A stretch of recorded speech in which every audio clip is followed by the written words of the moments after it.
નમસ્કાર દર્શક મિત્રો, તમે અમારી ચેનલને ખૂબ જ પસંદ કરી છે તેમનો અમને આનંદ છે। ઘણા બધા લોકોએ અમારી ચેનલને સબસ્ક્રાઇબ કરી છે। આમ તો અમારી ચેનલમાં જોક્સ અથવા સાહિત્ય, ભારતના જોવાલાયક સ્થળો અને શિક્ષણ વિભાગના વિડીયો મૂકવામાં આવે છે, પરંતુ હમણાં એપ્રિલ અને મે મહિનામાં અથાણાની સિઝન હોવાથી ઘણા બધા બહેનોની વિનંતી હતી કે તમે એકાદ કોઈ અથાણા કે સંભાર વિશે વિડીયો બનાવો। તો આજે દર્શકો તમારી માગણીને માન આપીને તમારી સામે અથાણા માટે સંભાર કેવી રીતે બનાવવું તેની એક રીત રજૂ કરીએ છીએ। સામગ્રીની યાદી જોઈએ। સામગ્રીમાં રાઈના કુરિયા 1 કિલો, મેથીના કુરિયા 1 કિલો, તેલ 2 કિલો, લાલ મરચું 2 કિલો, વરિયાળી 100 ગ્રામ, તીખા 50 ગ્રામ અને સ્વાદ મુજબ નિમક તથા હળદર। આ દરેક વસ્તુનું માપ રાઈના અને મેથીના કુરિયા 1-1 કિલોના આધારે આપવામાં આવેલું છે। તમે તેમાં પોતાની જરૂરિયાત પ્રમાણે ઓછું કરી શકો છો। રાઈ મેથીના કુરિયાની સાથે વરિયાળી છે, તે પણ તમે સ્વાદ મુજબ લઈ શકો છો। સૌપ્રથમ રાઈ અને મેથીના બંને કુરિયાને એક સરખા આપણે કોઈપણ મોટા વાસણમાં ભેગા કરવાના છે। બંને એક સાથે મળી જાય ત્યાર પછી તેમાં આપણે 100 ગ્રામ જેટલી વરિયાળી તેમાં ભેળવવાની છે। તમને કદાચ વરિયાળી વધુ નાખવી હોય તો તમે થોડીક નાખી શકો છો, તેમાં કોઈ નિયમ નથી।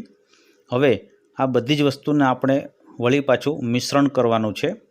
ત્યાર પછી આપણે આ તૈયાર થયેલા મિશ્રણમાં તીખા અને ઉપરથી નિમક એ બંને વસ્તુ પણ આપણે ઉમેરવાની છે।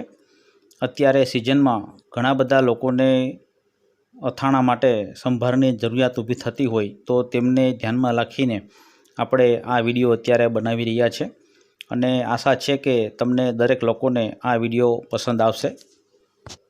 હવે તેમાં આપણે ઉપર સ્વાદ મુજબ તેમાં નિમક નાખીશું। નિમક આપણને જે અનુકૂળ હોય તેટલું માપ રાખીને નાખવાનું છે। બા અત્યારે અથાણાનો સંભાર કેવી રીતે બનાવવો તેમના વિશે માર્ગદર્શન આપી રહ્યા છે અને આપણે તેમને બનાવીએ છીએ। અત્યારે તેલ 2 કિલો જેટલું ગરમ કરવાનું છે અને તે આ ગરમ થયેલું તેલ ધીમે ધીમે રાઈ મેથીના કુરિયાના મિશ્રણમાં ઉપરથી રેડવાનું છે।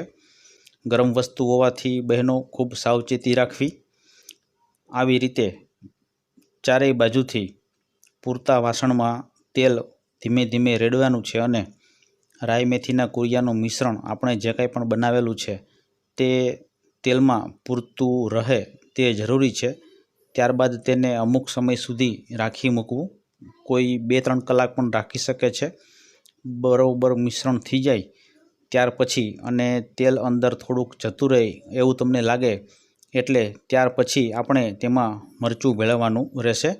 એ પહેલાં આપણે તેલ એકદમ સરખી રીતે દરેક જગ્યાએ પહોંચી જાય તેમના માટે હલાવવું પડશે, જેથી કરીને તેમનો સ્વાદ જળવાઈ રહે।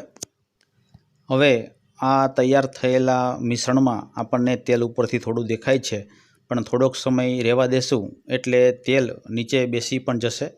હવે આપણે મરચાંની ભૂકી 2 કિલો જેટલી હોય તો તેને આપણે તેમાં ઉમેરવાની રહેશે અને વળી પાછું આપણે તેમને મિશ્રણ કરવાનું છે। ચમચાથી કે કોઈ મોટા વસ્તુથી તમે તેને બરોબર હલાવો, જેથી કરીને તેનો રંગ પીળો હતો કે કેસરી જેવો હતો તેમાંથી પૂરેપૂરો લાલ કલરનો રંગ દેખાય તે જરૂરી છે।